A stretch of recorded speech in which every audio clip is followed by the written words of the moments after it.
Hey guys, and welcome to the 83rd episode of EduAllStars. My name is Todd Nesloni, and you can find me on Twitter at TechNinjaTodd. And my name is Chris Kessler. You can find me on Twitter at IamKessler. Thanks for joining us in listening this evening or in your car in the morning, wherever you are. And we encourage you to tweet out using the hashtag EduAllStars because we love seeing the things that stick out to you.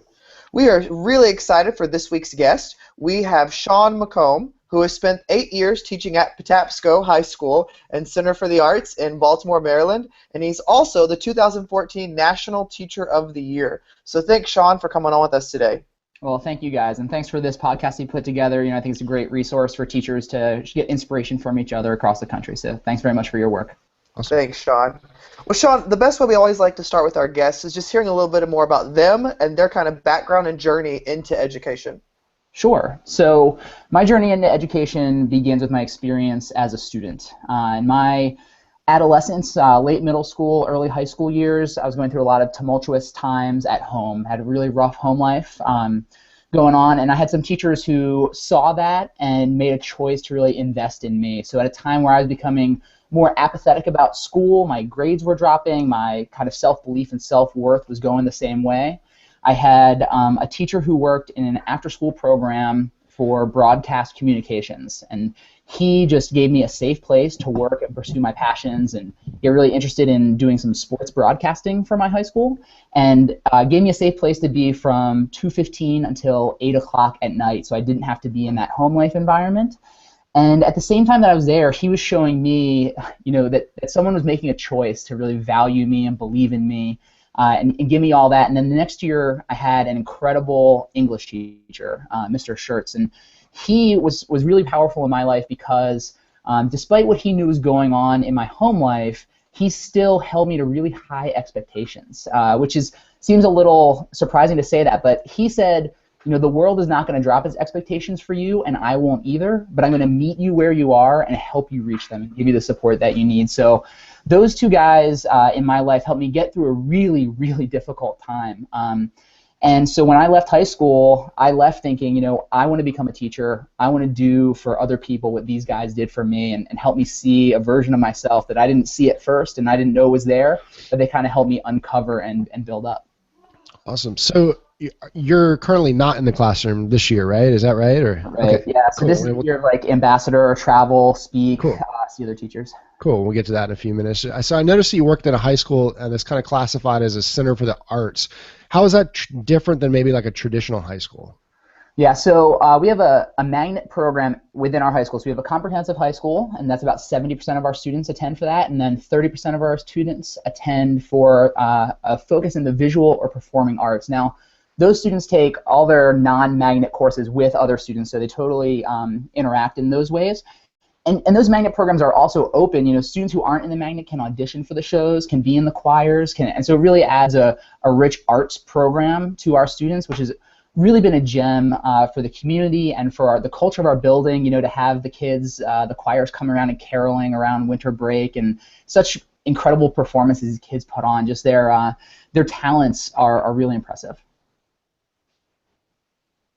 Well, Sean, I know that you were also as we mentioned at the top of the show, you were just named the 2014 National Teacher of the Year a few months ago. Can you tell us a little about that journey and how that came about?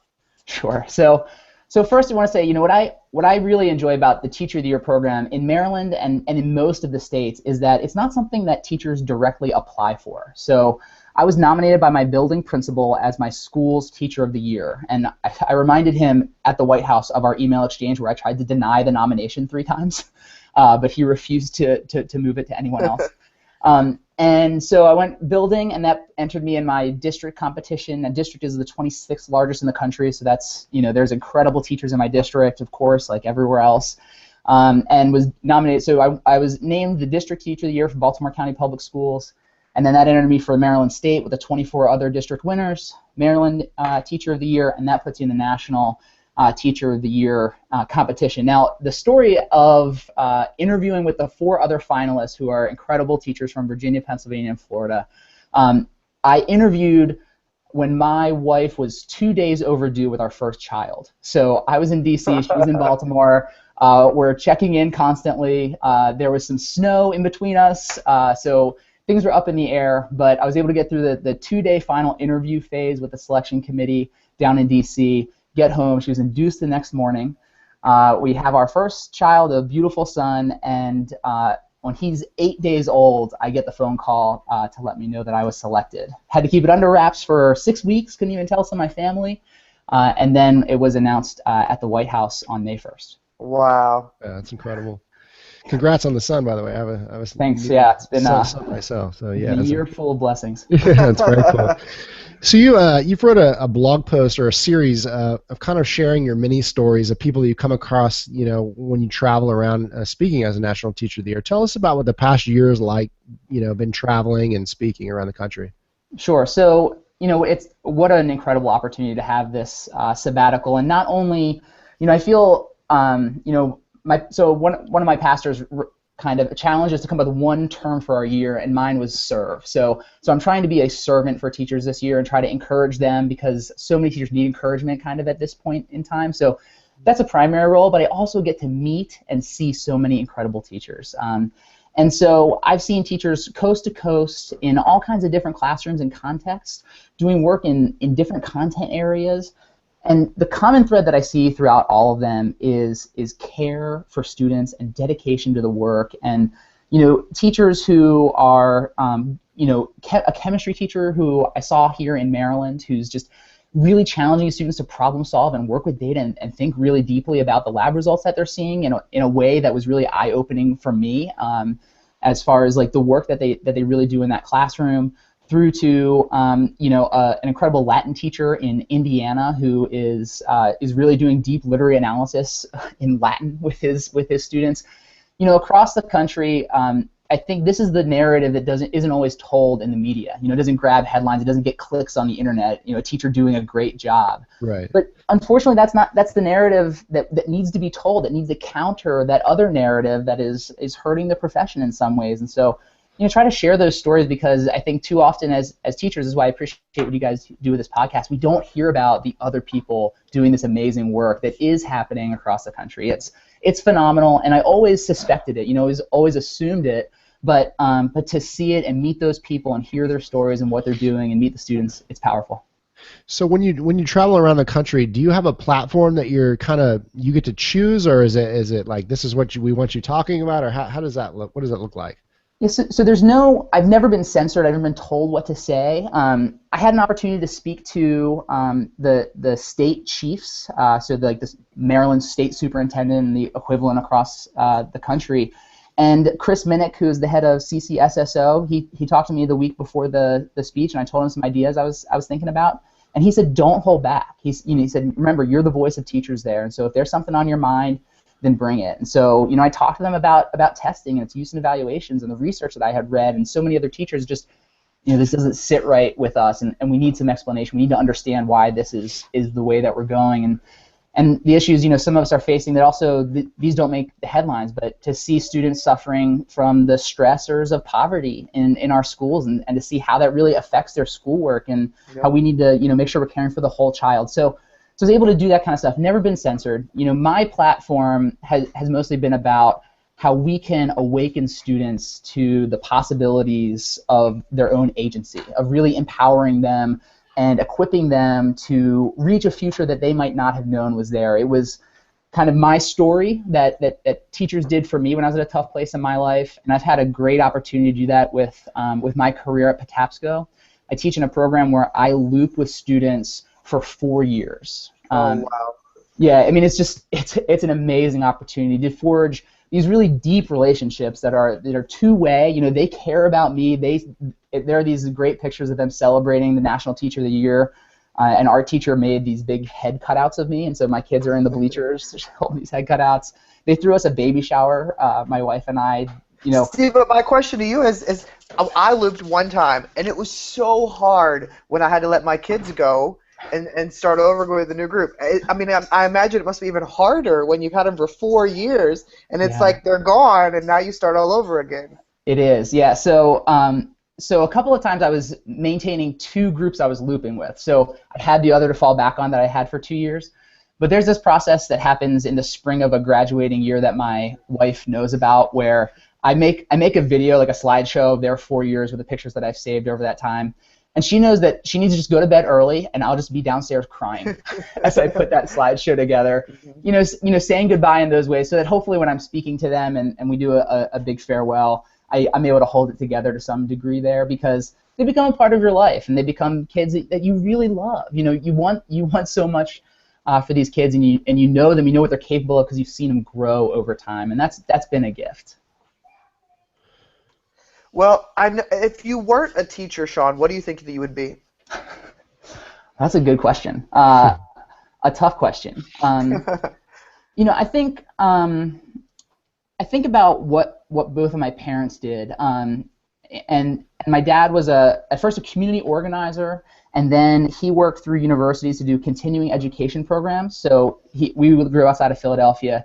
And he would go to like the Naval Yard or a DuPont plant, and he would bring programs from the college there so that people could get their degrees, like their bachelor's degrees for the first time, and improve their careers. My mom worked for an agency to do early childhood intervention and go into these really tough neighborhoods in Philadelphia and help 3- and 4-year-olds be able to enter kindergarten on time, ready to learn from these really impoverished communities. And so I think, I grew up, I remember distinctly going to those Take Your Child to Work days and seeing what my parents did, and having the people that they worked with tell me what their work meant to them. So even if it wasn't in a classroom, I think it would still be finding some way to serve a community, to help people improve their lives. I think I kind of grew up with that modeled for me and kind of in my bones. And my family went through some tough times on our own, and so I recognize the kind of grace that comes with people making that effort in your life, and I just want to return that to people in another way. What about what do you think the most important quality that a teacher can possess is? A single quality. So it's interesting. So Gallup, the polling organization, did a daily poll a couple of years ago to ask people to describe the best teacher they ever had. And the word that came up more than any other single word is care. And it sounds soft, but we all know this, that when we walk into a classroom, you get an immediate sense, and the kids, they have a nose for this, right? It's like, if you don't care, if you're on the borderline of giving up, that's like chum in the water. And they're going after that. They're gonna push you. And at the same time, if you really truly show a deep care for students, I think it changes your perspective a little bit. I think it makes you kind of look for the possible rather than look at deficits. Look for what kids can do, not what they can't do.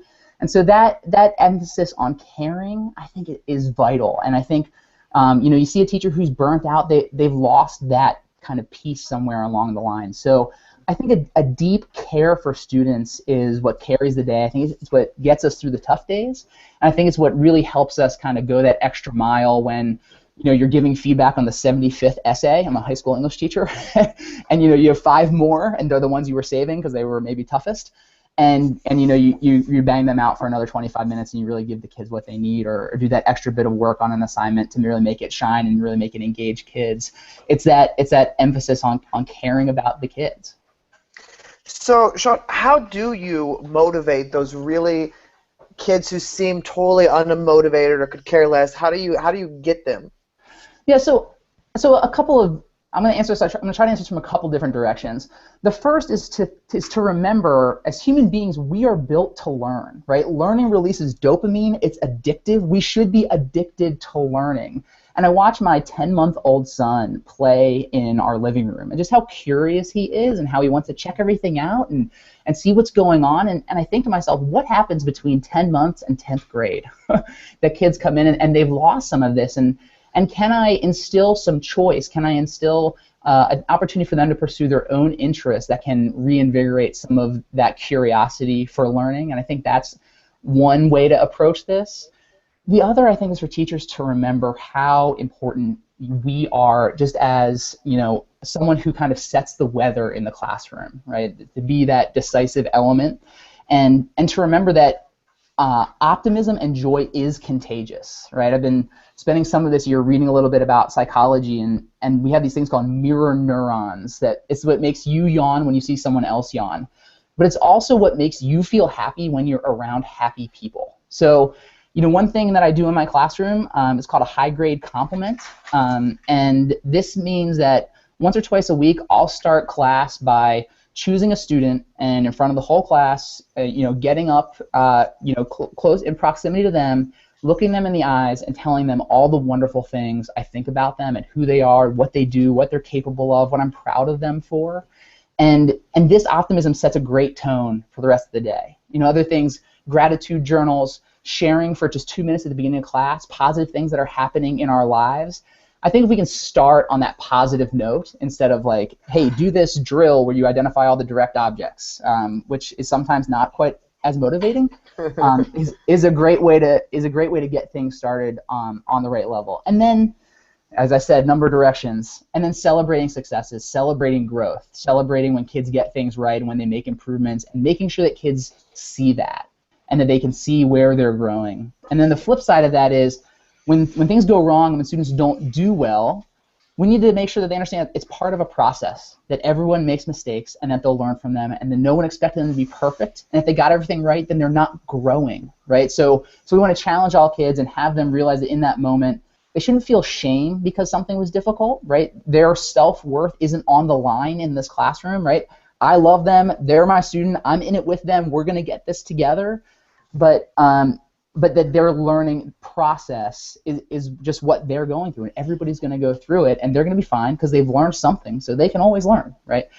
So I think from all those different angles, and never forget the power of personality for the teacher in the classroom, and that your will for positivity and for their learning, I think, can be really powerful and carry the day for kids. Not that it sounds like you have much time to read, but have you read anything over the last year or that you're currently reading that you would recommend, like as far as education books are concerned? Yeah, so I'll recommend one that is kind of definitely in the education wheelhouse, and then one a little outside. I picked up a book called Possible Lives by Mike Rose. Are you guys familiar with this? No, I have not heard of it. So published in 1995, so it's going back a little bit. But when I read the preface, it could have been written in 2015. Talks about public education under fire, a movement for more accountability and new standards in education, a worry that we're falling behind other countries. Any of this sounding familiar to you guys? But this guy, Mike Rose, spends 2 years on the road going to classrooms in California and Arizona and Baltimore and all over the country and spending multiple days with these teachers and in their classrooms and observing what that teaching and learning looked like. And he wrote these great little vignettes about the students and their teachers and what's happening in their classrooms and the possibilities that are created by this uniquely American investment in a democratic public education. And really helped me remember what an investment this can be for our country if we're able to do it well and do it right. The idea that we want to have a citizenship that is informed and thoughtful, and that they're going to be the shapers of the rest of our society. So often districts define their mission statement by something like competitive in the global marketplace, and like kids are only these economic factors. And this book really helped remind me that we should have this grander idea of students as people who are going to shape society, as going to be people who curate our culture and are going to be our people who are going to be shaping our ideas about justice and equality and so much more, that it should really expand what we think. So I've enjoyed that read very much. And then if there are any teachers listening who are feeling down or troubled, or like they're like it's a difficult place to be right now, being an educator in the classroom, I've met some people like this. I found this collection of essays called "The Impossible Will Take a Little While," stories of hope and perseverance, and collection that's just so moving and powerful for hope in tough times or all kinds of different circumstances, and stories of overcoming difficult times. Great read, and I found it really, really encouraging. Great. Those both sound awesome. And Todd, maybe that first one there, The Possible Lives, maybe we could get him on the show. Huh? Just a head. Yeah. What about you created a program called Avid? Tell us a little bit more about that. Yeah, so I implemented Avid at Patapsco, but it has existed in schools as long as I've been alive. So okay. Started in 1983 in California. And the idea was, how do we get some students who might not have, based on tracking or previous performance, been identified as college bound, and how do we help them become college bound? These are the kids that I loop with for 4 years. So Avid, these kids come in as ninth graders, and they come in as kids who maybe have done well but in lower track courses, and they want to move into our honors or advanced placement courses. They have dreams to go to a 4-year college, but there might be something that they might be first generation, they might be some other underserved demographic that we're going to invest some extra resources in, and we're going to help propel them. So I'll give you, so it's a class they take as part of their daily schedule. Give you an idea of a typical week. Monday and Wednesdays are kind of skill builder days. So we'll work on usually some English language arts skills that'll translate across different contexts, or organizational skills, habits of mind, study skills, these kind of things to support them in other classes. Tuesday, Thursday are tutorial days. So that's where they're struggling in biology or physics or calculus. They bring a question from the homework or the quiz that they got wrong, or something from class they didn't quite get. They work in a group with other students and maybe an AP senior or a college student who we bring in to work as tutors. And they work in those small groups to get that kind of responsive intervention to make sure they get kind of things straightened out and get back to class ready to learn on time. And then on Fridays we do something kind of motivational. It might be career awareness, bring in a career speaker, might go on a college visit or college tour, something along those lines. That's a typical week, and we've seen some great things from these kids. It's been my privilege to work alongside these kids who are really working their tails off to change their lives, change their trajectory. Last 3 years, 97% of these kids have been admitted to a 4-year college, coming in not on track to do that. And it's a testament to those kids, their families, the school as a whole that's really invested in these kids, and I think the power of having that relationship over time. It's made me rethink how powerful a school that has like an advisory program could be, where they have that connection with an adult over the years who can really support them, or also hold them to a high standard when they need it.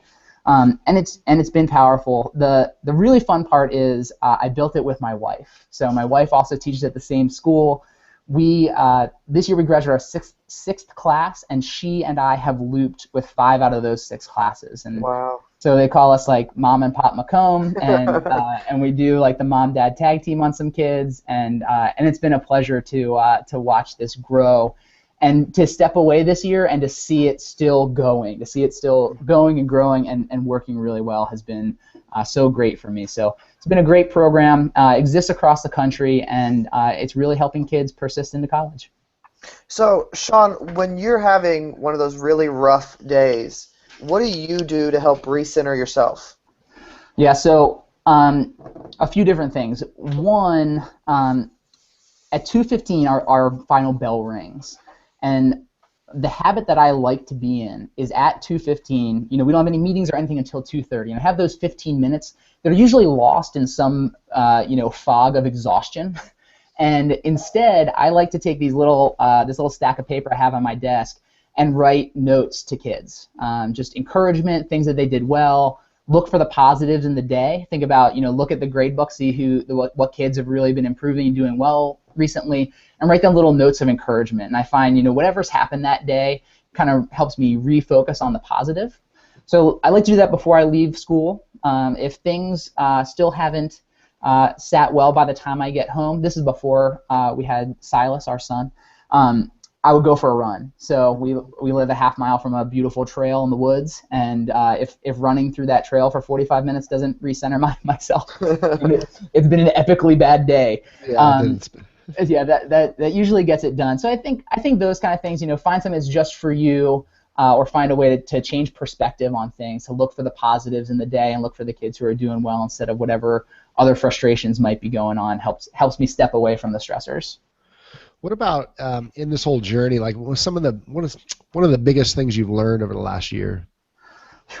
So, I think for one of the things as when you're named National Teacher of the Year, you're not told why. So they don't give you like a list of reasons why you were selected. And for me, it's kind of been like, well, I need to go and figure out why. And there, I think there's some things like my personal story and how teachers worked in my life, and then I pay that forward. I think that that helps, or the work that I'm doing to help get kids into college who might not have typically gone. But I've asked myself, why does my classroom approach work? Like what has made that work over time? And so I've gone on this kind of journey of exploring positive psychology and cognitive behavioral science, and try to understand what is it. And so some of those things I talked about the way that our brain responds to positivity. There's a researcher named Sean Acor out of Harvard. He worked out of Harvard for a while. He has a fantastic TED Talk. And one of the studies he cites is that when we are at a positive place in our brain compared to negative or neutral, our brain is 31% more productive. And we have a choice about that. And he talks about how you make a choice to be happy in the moment where you are, find joy in your struggle, and find a way to grow through it, rather than say, I'll be happy when. And that's been something I've kind of always stressed with students is don't look 3 or 4 years down the road for that high school diploma or the college acceptance and say that will make me happy, right?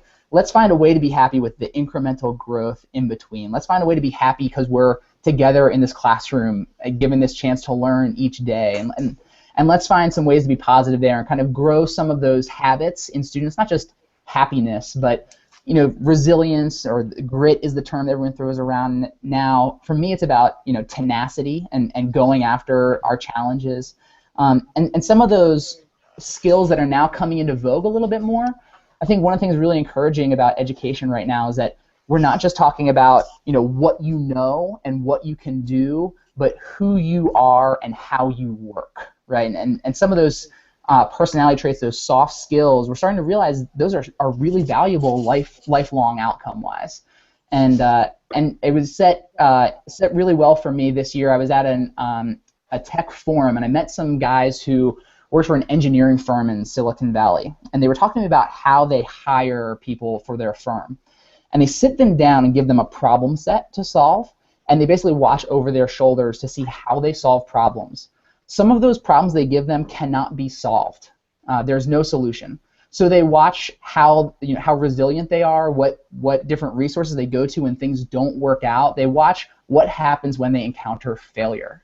So that was really encouraging for me to think about how we challenge kids and how we kind of prepare them for a world where that will be part of how they're maybe evaluated for their jobs. Right. That's interesting. So, Sean, what do you see as one of our biggest challenges in education right now? So the school that I work in, my first year, we were 27% free and reduced meals. This year, we're almost 60% free and reduced meals 8 years later. And I know that trend is true for a lot of places across the country. And that achievement gap between the affluence achievement gap is growing, and we have other achievement gaps that are at a point of crisis. So I think as far as a policy issue in education, equity has to be something that we're willing to talk about.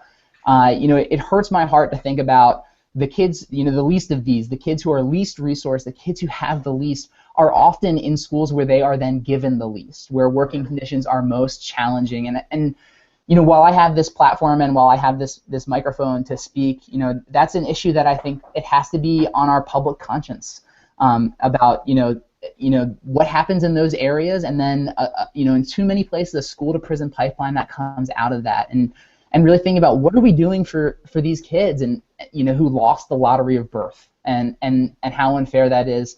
Although we're 60% free and reduced meals, I've met so many of those kids who have come through my classroom, and I've been fortunate to work with other teachers and really make a difference in some of their lives. But I teach in reality, not paradise, and we've seen too many kids go the other way. And it's heartbreaking to see firsthand. And I think some of those firsthand accounts are what some policymakers need to hear. And so I've spent some of my opportunities this year sharing their stories and sharing what can happen in the positive way when we give these kids resources and support, and their resilience and their humanity can really shine through. But we can't ignore the challenges that are created for them systemically and what we need to do about it from a policy perspective. Right.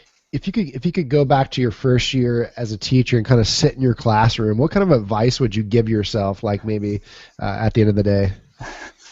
So I think I would reiterate the advice that my best friend's father gave me. He's a third grade teacher, And it was I was home on winter break, and he lived nearby, and I was talking to his dad about my first year, and I read some book the summer before I went into the classroom, and the teacher in this book was working to exhaustion. He was, he one day he came home to his apartment and he just collapsed once he got in the door. He woke up there the next day. And so I thought I needed to be this teacher hero, and I need to do the same thing, and I need to work to exhaustion and be at school till 8 o'clock every single night.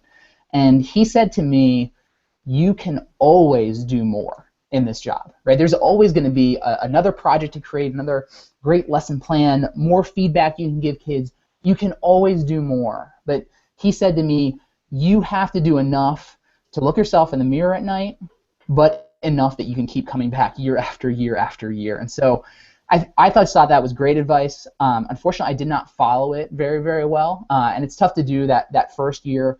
But that realization, we hear I want to do more. I can do more. I can do more. You can always do more. There will always be more to do for these kids. But I need to find a place that was sustainable, and I learned it kind of the hard way, but I learned it eventually, and I think it's great advice for any new teacher. Well, Sean, one of the questions that we always like to end on when we are interviewing our guests is, what is something that you are really passionate about right now? So I'm super passionate about this whole child perspective, about what we're doing to encourage kids to be problem solvers, creative, to think about them in terms of their resilience and all these other qualities that I've seen through the work that I've done with kids over 4 years, over supporting them in all their other classes, and to see that we're starting to really come around to a place where this is being valued in schools in a major, major way. And I think that we need to be careful that it doesn't become something that we're trying to suddenly quantify. I know that there are some schools that try to grade character, which I think is a really slippery slope. But at the same time, that we value these skills for students and these personality traits. I think it's a really promising place for us to be as a country, and that it's something that I think all educators should really think about, and think about how we're doing some of these things for kids in addition to content area, but how are we putting that kid and their skills and their ability and who they are and growing who they are as people, as well as a mathematics student or a world literature student. That's awesome. Man, Sean, thanks so much for spending some time with us this evening. It was really great to get to talk with you on a more personal level. And how can listeners connect with you if they want to get a hold of you? Yeah, so please do. I'm happy to support anyone. My word of the year is serve, so if I can serve any of you, let me know. I'm on Twitter at Mr_McComb. A buddy of mine made me a website, SeanMcComb.com, so there's some stuff about my story there, or ways to contact me if you want to check that stuff out. Some of the things that inspire me are on there too, so cool. Hope you check that out. Yeah, and then on Twitter you can connect with us at EduAllStars HQ, and our website's EduAllStars.com. You can search out EduAllStars with no spaces on iTunes and find all the past episodes as well. And you can join us for our next episode as we interview Sam Patterson. So thanks again, Sean. We appreciate it, and we hope you have a great evening. Thanks, guys. Appreciate you.